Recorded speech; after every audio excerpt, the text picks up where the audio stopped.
ഈ അടുത്ത ദിവസം നമ്മുടെ ചാനലിൽ ഞാൻ ഈ മുട്ടുവേദന വരുമ്പോൾ നമുക്കൊരു ലേപനം ഇടുന്നതിനെ പറ്റിയിട്ടുള്ള ഒരു വീഡിയോ ചെയ്തിട്ടുണ്ടായിരുന്നു. അതിൻ്റെ താഴെയായിട്ട് ഒരുപാട് പേര് കമൻ്റായിട്ട് ചോദിച്ച ഒരു കാര്യവും വിളിച്ച് ചോദിച്ച ഒരു കാര്യമാണ് നമ്മുടെ ഈ കഴുത്തിൻ്റെ ഈ രണ്ട് ഭാഗത്ത് നിന്നും നമുക്കിങ്ങനെ തലനീരിറങ്ങുന്നത് പോലെ ഇങ്ങനെ വേദന വരും. അതായത് നമുക്ക് കഴുത്തൊന്ന് വലത്തോട്ടോ ഇടത്തോട്ടോ മുകളിലേക്കോ താഴേക്കോ ഒക്കെ ഒന്ന് ചലിപ്പിക്കണം എന്ന് വിചാരിച്ചാൽ ഈ രണ്ട് സൈഡിലും ശക്തമായിട്ടുള്ള വേദന വരുന്നു. ഇത് സെർവിക്കൽ സ്പോണ്ടിലോസിസ് ആണോ, അതോ കഴുത്തിനുണ്ടാകുന്ന തേയ്മാനം കൊണ്ടാണോ, അതോ ഡിസ്ക് പുറത്തേക്ക് തള്ളുന്നത് കൊണ്ടാണോ, അതോ മസിൽ പെയിൻ ആണോ, അതോ ഇനി നമുക്ക് തലനീരിറങ്ങുന്നത് കൊണ്ട് നമ്മുടെ ശരീരത്തിൽ ഉണ്ടാകുന്ന ബുദ്ധിമുട്ടാണോ തുടങ്ങി ഒട്ടനവധി സംശയങ്ങൾ ഒരുപാട് പേരും ചോദിച്ചിട്ടുണ്ടായിരുന്നു.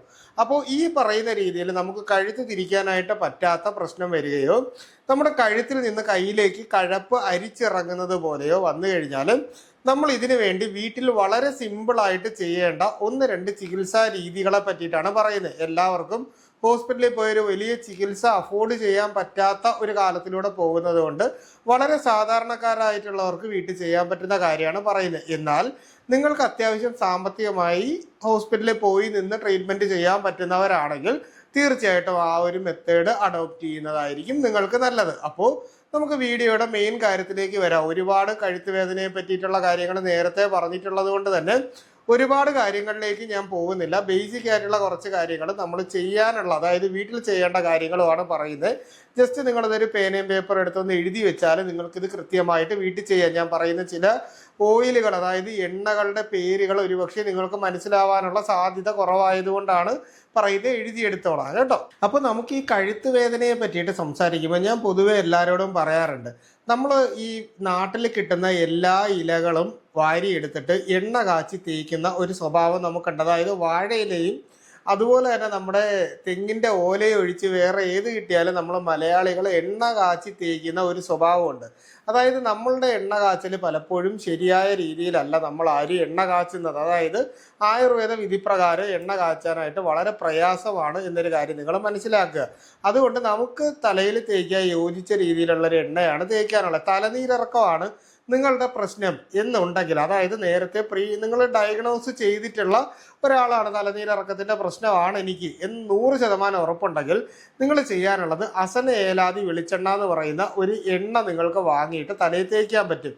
ഇനി ഇത് നിങ്ങൾക്ക് കിട്ടുന്നില്ല എന്നുണ്ടെങ്കിൽ ബലാഗുളൂച്ചാതി എന്ന് പറയുന്ന ഒരു എണ്ണ നിങ്ങൾക്ക് വാങ്ങാനായിട്ട് കിട്ടും. അപ്പോൾ ഇത് രണ്ടിൽ ഏതെങ്കിലും ഒരു എണ്ണ വാങ്ങിയിട്ട് നമ്മുടെ തലയിൽ വളരെ മൈൽഡായിട്ട് അപ്ലൈ ചെയ്യുക. അപ്ലൈ ചെയ്യുമ്പോൾ തലയിൽ ഇങ്ങനെ മസാജ് ചെയ്ത് നമ്മുടെ കഴുത്തിൻ്റെ ഈ 2 വശത്തേക്കും കൂടി തേക്കാനായിട്ട് പറ്റുന്ന രീതിയിൽ ചെറിയ അളവിലെടുത്തിട്ട് ഇത് തേക്കുമ്പോൾ നമ്മൾ കുളിക്കുന്നതിന് ഒരു 10 മിനിറ്റ് മുൻപ് മാത്രം ഇത് അപ്ലൈ ചെയ്യുക. കുളിച്ചിട്ട് വന്നു കഴിഞ്ഞാൽ രാസ്നാദിപ്പൊടി നമ്മുടെ ഈ തലയുടെ ഈ ഭാഗത്തും കഴുത്തിൻ്റെ പുറകിൽ ഒരു ചെറിയ കുഴി പോലെ കാണത്തില്ല, ആ ഒരു ഭാഗത്ത് നിങ്ങൾ അപ്ലൈ ചെയ്യുക. ഇതാണ് തലനീരിറക്കത്തിന് സിമ്പിളായിട്ട് ചെയ്യാൻ പറ്റുന്ന മാർഗം. ഇനി അടുത്ത കാര്യം എന്ന് പറഞ്ഞു കഴിഞ്ഞാൽ ഈ കഴുത്ത് വേദന വന്നു കഴിഞ്ഞാൽ നമുക്ക് ഈ കഴുത്ത് ഇങ്ങനെ 2 സൈഡിലേക്കോ മുകളിലേക്കോ ഒന്നും തിരിക്കാൻ പറ്റാതെ വരും. അതായത് തലനീരിറങ്ങിയിട്ട് നമ്മൾ ഈ മസിലിൻ്റെ ഈ ഒരു ഭാഗത്ത്, അതായത് ഞാൻ ഈ തൊടുന്ന ഈ ഭാഗത്തും നമ്മുടെ ചെവിയുടെ പുറകിലായിട്ടും നമുക്ക് ഈ പറയുന്ന രീതിയിൽ നീര് പോലെ നിൽക്കും. അപ്പോൾ ഇങ്ങനെ നിൽക്കുകയാണെങ്കിൽ അത് നീർക്കെട്ട്, അതായത് നീർവീഴ്ച നിങ്ങൾക്കുണ്ടാകുന്നു എന്നുള്ളതിൻ്റെ ലക്ഷണമാണ്.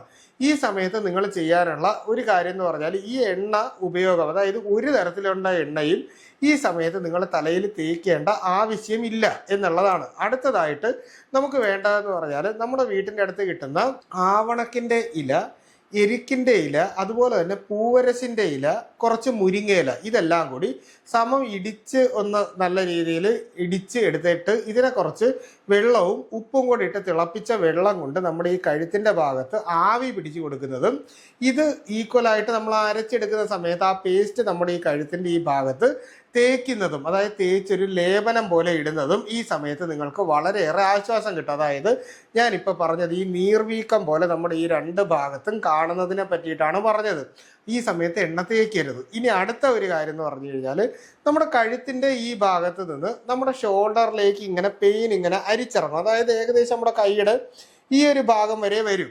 അതിന് ശേഷം നമ്മളിപ്പോൾ കൈയൊക്കെ ഒന്ന് പൊക്കിയാൽ ഇങ്ങനെ ഇങ്ങോട്ട് വേദന വരുന്നു, ഇവിടെ നിന്ന് കഴുത്തിൻ്റെ ഇവിടെ നിന്ന് ബാക്ക് സൈഡിലേക്ക് പോകുന്നു. അപ്പോൾ ഇങ്ങനെ വേദന വരുന്ന ആൾക്കാരും അതുപോലെ തന്നെ ഇതിങ്ങനെ അരിച്ച് ഒരു തരിപ്പ് പോലെ നമ്മുടെ കൈയുടെ ഈ ഒരു വെള്ള കൈപ്പത്തി വരെ വരുന്ന ആൾക്കാരും ഉണ്ട്. അപ്പോൾ ഈ ഒരു പ്രശ്നമാണ് നിങ്ങൾക്കുള്ളതെങ്കിൽ ഇവിടെ നമുക്ക് സെർവിക്കൽ സ്പോണ്ടിലോസിസ് എന്ന് പറയുന്ന അസുഖത്തിന്റെ തുടക്കമായിരിക്കും. അതായത് നമ്മുടെ കഴുത്തിനുണ്ടാവുന്ന തേയ്മാനം പോലുള്ള പ്രശ്നങ്ങളായിരിക്കാം വരുന്നത്. ഇവിടെ ഡിസ്ക് ഒക്കെ ചെറുതായിട്ട് തള്ളിയൊക്കെ ഇരിക്കുന്ന പ്രശ്നമായിരിക്കും വരുന്നത്. അപ്പോൾ ഇങ്ങനെ ഒരു ഞാൻ ഇതിൻ്റെ അനാട്ടമിയിലോട്ട് പോകാത്തത് നമുക്ക് ഇപ്പോൾ സാധാരണക്കാർക്ക് മനസ്സിലാകാത്ത ഒരു കാര്യമായതുകൊണ്ടാണ്. അത് കൂടുതൽ നമ്മൾ മനസ്സിലാക്കേണ്ട കാര്യമില്ല. നമ്മൾ എക്സ്റേ MRI എടുത്ത് നോക്കുമ്പോൾ ഓൾറെഡി അതിൻ്റെ അകത്ത് എഴുതി വെച്ചിരിക്കുക. അപ്പോൾ ഈ ഒരു സിറ്റുവേഷനാണ് നിങ്ങൾക്ക് വരുന്നതെങ്കിൽ നിങ്ങൾ ചെയ്യാനുള്ളത് പ്രസാരണ്യാദി തൈലം എന്ന് പറഞ്ഞിട്ട്, പ്രസാരണ്യാദി എന്നാണ് പേര് കേട്ടോ. പ്രസാരണ്യാദി തൈലം എന്ന് പറയുന്ന ഈ തൈലവും അതിനോടൊപ്പം തന്നെ ധന്വന്തരം തൈലവും കൂടി നമ്മൾ സമം മിക്സ് ചെയ്തതിന് ശേഷം നമ്മുടെ ഈ കഴുത്തിൻ്റെ ഭാഗത്ത് വൈകുന്നേരം ഈ പറഞ്ഞ ആവി പിടിച്ചിട്ട് നമ്മൾ നന്നായിട്ട് ഒന്ന് തേച്ച് പിടിപ്പിക്കുന്നത് എപ്പോഴും വേദന കുറയുന്നതിന് നല്ലതാണ്.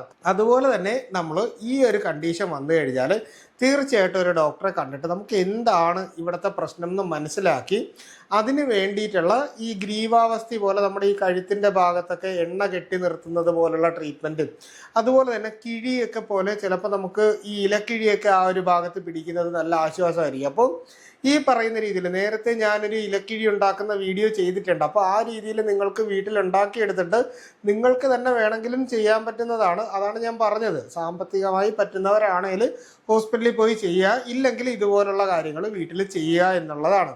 അതുപോലെ തന്നെ ഈ പ്രശ്നം ഉണ്ടെങ്കിൽ പരമാവധി നമ്മളിങ്ങനെ കുനിഞ്ഞിരുന്ന് ചെയ്യുന്ന ജോലികളും അതുപോലെ തന്നെ ഇങ്ങനെ മുകളിലേക്ക് നോക്കിയിട്ട് പെയിൻറ്റിങ് പോലുള്ള ജോലിയൊക്കെ ചെയ്യത്തില്ല. അപ്പോൾ അങ്ങനെയുള്ള ആളുകളാണെങ്കിൽ കഴുത്തിന് പരമാവധി നമ്മൾ ഒരാഴ്ചയെങ്കിലും റെസ്റ്റ് കൊടുത്തുകൊണ്ട് ഈ പറയുന്ന കാര്യം ചെയ്തു കഴിഞ്ഞാലായിരിക്കും നമുക്ക് നല്ല രീതിയിലുള്ള ഒരു ആശ്വാസം കിട്ടുന്നത്. അപ്പോൾ ഈ പറഞ്ഞ രീതിയിൽ ഏത് മെത്തേഡാണ്, അതായത് ഏത് രീതിയിലാണ് നിങ്ങളുടെ കഴുത്തിലേക്ക് വേദന അരിച്ചിറങ്ങുന്നത് എന്ന് നോക്കുക.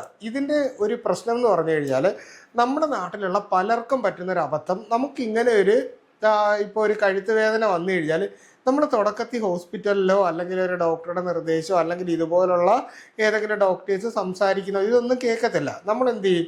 ഇതിന് പകരം നമ്മളിങ്ങനെ ഇത് കൊണ്ട് കുറേ നാൾ നടക്കും. അതിനോടൊപ്പം തന്നെ ചിലർ തലയിൽ ഭാരം കയറ്റി വയ്ക്കും, തോളിൽ വെയിറ്റ് എടുക്കുന്ന ആൾക്കാർ കാണും. നമ്മളിപ്പോൾ ചിലപ്പോൾ ചില സാധനങ്ങളൊക്കെ മുകളിൽ ഇങ്ങനെ വലിച്ച് ഇടുന്നത് പോലെയോ റബ്ബർ വെട്ടുന്ന ആളുകളോ, അപ്പം ഇങ്ങനെയൊക്കെ ചെയ്യുന്ന നമ്മുടെ ഈ ഭാഗം സ്ട്രെയിൻ ആവുന്ന രീതിയിലുള്ള ജോലികൾ കണ്ടിന്യൂസ് ആയിട്ട് ചെയ്തുകൊണ്ടിരിക്കും. അതായത് ചില സമയത്ത് പെയിൻ കില്ലർ വാങ്ങി കഴിച്ച് ജോലിക്ക് പോകുന്ന ആൾക്കാരുണ്ട്. അതായത് നമ്മൾ ഇങ്ങനെ ജോലിക്ക് പോകുന്നതിനോടൊപ്പം തന്നെ നമുക്ക് കുറച്ച് റെസ്റ്റും കൂടി അത്യാവശ്യമാണ്. അതായത് നമ്മൾ എന്ത് ജോലി ചെയ്താലും നമുക്ക് അതിനൊരു റെസ്റ്റ് കൂടി വേണം. അപ്പോൾ ആ ഒരു രീതിയിൽ കുറച്ച് റെസ്റ്റ് എടുക്കേണ്ടത് വളരെ അത്യാവശ്യമാണ്. അതുപോലെ തന്നെ ഈ പറയുന്ന കാര്യങ്ങൾ ചെയ്ത് നോക്കുക. എന്നിട്ട് നമ്മൾ ഇതിൻ്റെ ട്രീറ്റ്മെൻറ്റ് വൈകിച്ച് കുറേ നാൾ കഴിയുമ്പോഴത്തേക്ക് നമുക്ക് പിന്നെ ഈ കഴുത്ത് ഒന്നും ചെയ്യാൻ വയ്യാത്ത അവസ്ഥയിലായിട്ട് ഒരു ജോലിക്കും പോകാൻ പറ്റാതെ നമ്മുടെ ജോലി പോലും ഉപേക്ഷിക്കേണ്ട ഒരവസ്ഥയിലേക്ക് വന്നിട്ട് പലരും എവിടെങ്കിലും ചെന്ന് ഇരുന്ന് ചെയ്യുന്ന ഒരു ജോലിയിലേക്ക് മാറും. അതുകൊണ്ട്